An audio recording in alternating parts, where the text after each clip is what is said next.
अभी तक आपने एस्ट्रो तक को सब्सक्राइब नहीं किया है तो सब्सक्राइब करें, शेयर करें और ज़्यादा से ज़्यादा कमेंट्स करें। निर्जला एकादशी कब है? अभी से नोट कर लें शुभ मुहूर्त, सही डेट और इसका महत्व। आइए जानते हैं इस वीडियो के माध्यम से।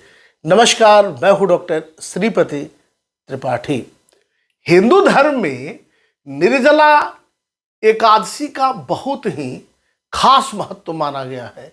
निर्जला एकादशी का व्रत प्रत्येक वर्ष ज्येष्ठ मास के शुक्ल पक्ष की एकादशी को रखा जाता है। इस साल निर्जला एकादशी का व्रत 6 जून को रखा जाएगा। इस दिन भगवान विष्णु और माँ लक्ष्मी की पूजा होती है। लोग इस दिन बिना पानी पिए व्रत रखते हैं। निर्जला एकादशी को भीमसेनी एकादशी भी कहते हैं। ऐसा माना जाता है कि इस व्रत को करने से सभी एकादशियों के व्रत का फल मिलता है और सारे पाप धुल जाते हैं। आइए जानते हैं निर्जला एकादशी के बारे में सब कुछ विस्तार से इस वीडियो के माध्यम से।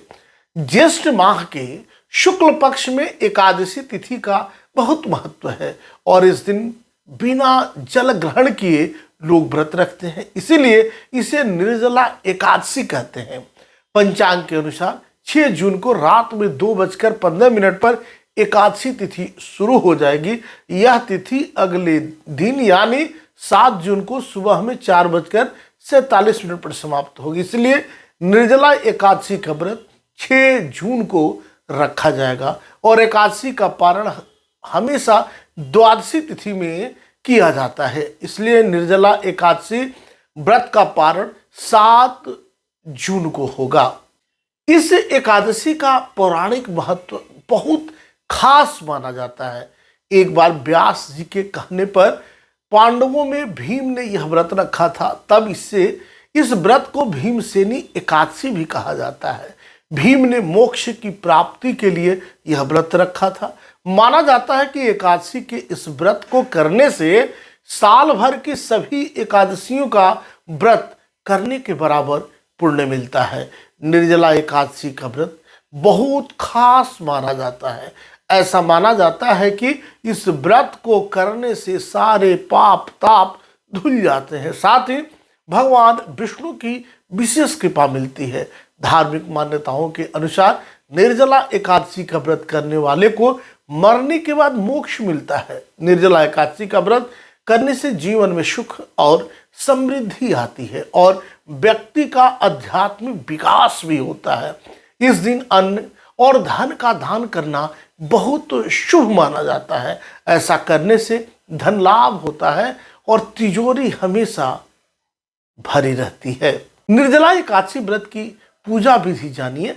निर्जला एकादशी पर भगवान विष्णु और माँ लक्ष्मी की पूजा का विधान है। इस दिन सुबह जल्दी उठकर सूर्य को जल चढ़ाना चाहिए और मन में भगवान का स्मरण करके मंदिर की सफाई करनी चाहिए। व्रत का संकल्प लेकर विष्णु और लक्ष्मी की मूर्ति लकड़ी की चौकी पर इन्हें स्थापित करके विधि विधान से पूजा करनी चाहिए। भगवान को पीले फूल और माँ लक्ष्मी को खीर का भोग लगाना चाहिए। विष्णु सहस्त्रनाम और विष्णु चालीसा पुरुष सूक्त का पाठ करना चाहिए। इस दिन श्रद्धा से व्रत रखना चाहिए और पूजा पाठ में मन लगाना चाहिए। अभी तक आपने इस चैनल को सब्सक्राइब नहीं किया है तो सब्सक्राइब करें, शेयर करें और ज़्यादा से ज़्यादा कमेंट्स करें। नमस्कार, जय श्री कृष्णा, वंदे मातरम। अगर आप मुझसे जुड़ करके अपनी समस्याओं का समाधान चाहते हैं और चाहते हैं कि आपकी समस्याओं को ज्योतिष के माध्यम से सुलझाया जाए तो आप हमसे संपर्क कर सकते हैं, जुड़ सकते हैं एस्ट्रो तक पर।